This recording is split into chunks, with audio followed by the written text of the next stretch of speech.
La circonscription électorale de Poto-Poto 1 bénéficiera d'un nouveau collège dans l'enceinte de l'école Pierre Nzoko. C'est ce qu'a révélé son député Rick Gérald Boukilo au cours de sa descente parlementaire effectuée le 30 janvier 2024 dans cette circonscription située dans le 3e arrondissement de Brazzaville.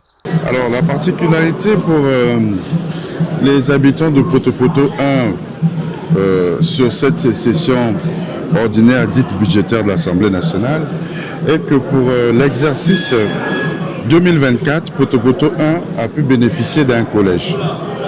Il y a une ligne budgétaire qui a été inscrite pour la construction d'un collège à Poto-Poto 1, ce que Poto-Poto 1 n'a jamais eu de collège. Et c'est une première. Et donc, cette ligne budgétaire apparaît dans les livres de cet exercice 2024. Face à ces mandants, l'élu de Poto-Poto 1 a également évoqué les questions d'eau potable qui se posent depuis belle lurette. Les questions d'eau, c'est une question qui m'est évoquée par les populations depuis que je suis, même avant que je sois élu, depuis ma campagne. Et quand j'ai été élu, pendant les descentes, c'est des questions qui reviennent toujours.